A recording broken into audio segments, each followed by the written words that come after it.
guess take me through the process of what you had to decide for Maddie, but as well as your son Maddox too. Gosh, it was a long, hard decision. It took a long time to really make the decision. We based it upon what Maddie's doctors recommended, what they thought was safe for her, and what Maddox could potentially be exposed to. So we kind of had to take a lot into consideration what was best for Maddie, but also how it affected Maddox as well.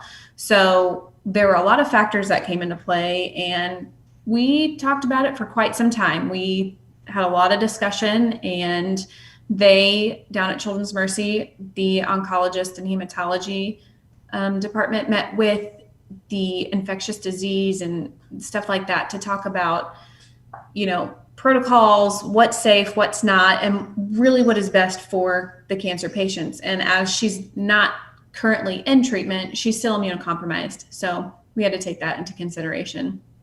You mentioned the part where she's not in treatment right now and everything, which is great news. Just what has been the last few months been like for not only you, your family, but also Maddie, kind of seeing, I guess, some light at the end of the tunnel? Because I know we talked back in March and there was a lot of unknowns for just so long, but now seeing, I don't know if normal is the right word, but maybe her able to enjoy more things right now because there is no treatment going on. In some aspect, yeah, she is able to enjoy more things. She has more energy. She is playing a lot more and things like that. We don't have to go to Children's Mercy every week, but also it's not normal. We don't get to go out and do things. We're staying home. We're still quarantining ourselves just to be safe for her. Things haven't really changed since March for us. We are still homebound. When we do go out, it's very rare. We haven't really got to do anything. So I don't know if it's normal yet. I know, following your story on Facebook and kind of the decision that you guys had to make to go the virtual route, how has that gone so far? Because I know it's been a change for everybody doing virtual learning and just trying to figure out how that works. But you also had a preschool for quite a while too. Did that help with this transition and all this, that background too? It helps a little bit. Yeah, I did have a preschool. I had to close due to COVID. I couldn't make it work with teaching my kids at home and trying to run a preschool. So unfortunately, I had to give that up. And that had been running for 7 years. So it was kind of a punch in the gut to take that hit. But it has helped. I do have teaching experience. I do have a degree. It's helped me to have confidence to help teach my kids, but it's also a struggle. It is a lot harder and a lot different than in a classroom setting. They're at home, they're easily distracted. There's a lot of things going on, and it's hard. It is difficult.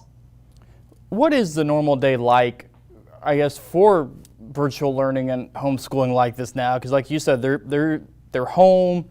That's where, I guess, school wasn't used to be at home, so I guess that's kind of the different thing where they have all their activities and things like that. I guess, what is the normal day like? Well, we've only been in it for a week, and I think we'll get busier as time goes on. But, we start our day off. We try to say our Pledge of Allegiance. We do the calendar, talk about what day it is. And it's a little hard because I have a kindergartner and a second grader, and we are two totally different levels.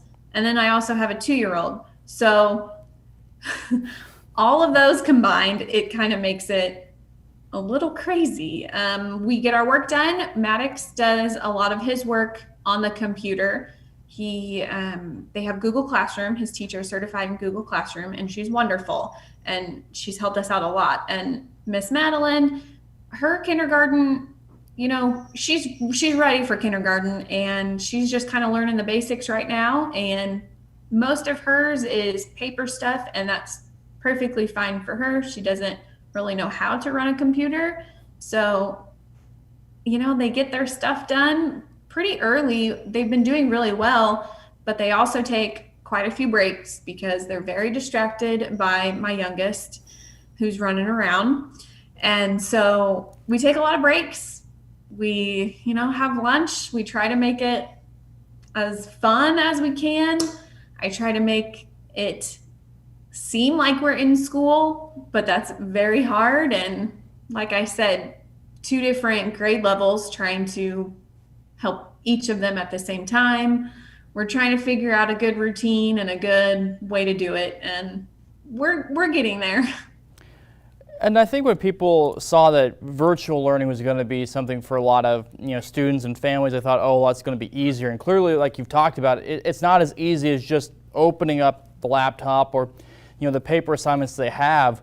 Just how much is this I don't want to say trial run, but kind of just see what works, see what doesn't, and just keep moving forward with the help of their teachers too, because it's new for all of us in this setting of everybody's used to going to school, that's how it is, but now it's virtual learning and things change. Like you said, routine, taking breaks, trying to find the right balance. Just what have you, I guess, learned just in this short week that you've been doing it?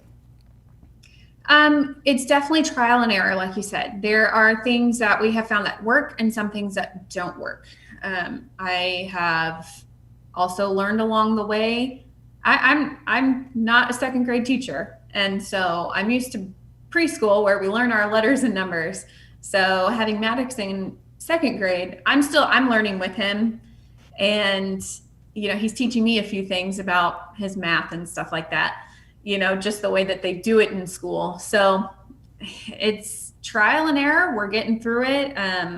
It is a lot harder. I don't know if I underestimated it because I was very nervous, but it's a lot. It's a lot. I don't think people realize. And, the way we're doing it, it's not solely on the computer. The teachers are giving us the curriculum, giving us the material. So they are also putting forth a lot of work. I mean, not only are they teaching their kids in the classroom, but they're also doing extra for Maddox and extra for Maddie, and uploading things to Google Classroom, sending stuff home. And so they kind of have two different classrooms that they have to do. And I don't think those teachers get enough credit. So now, I'm assuming you still offer recess. Is that part of the home learning too?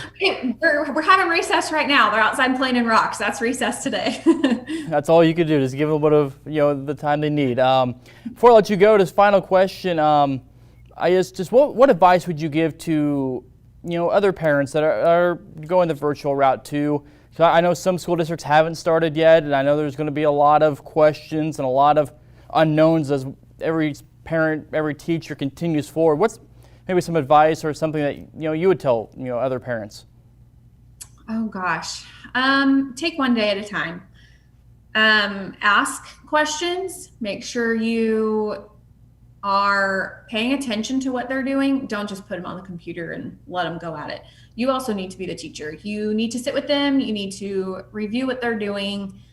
Make it as fun as you can, but also you need to make sure that they're still in a classroom setting, so to speak.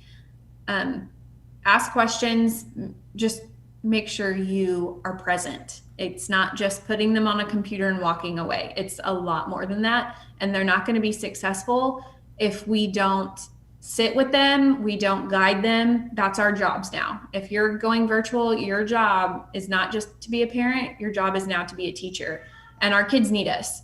If this is how it's going to be, then you need to be in it, fully in it, not just halfway. Emily, I appreciate you taking time out just to discuss what you're learning, what you guys are doing, and hopefully it continues to keep going well for you guys. Thank you. It's a struggle, but we're making it. We're making it. Well, good luck to you. Thank you. All right. Thanks.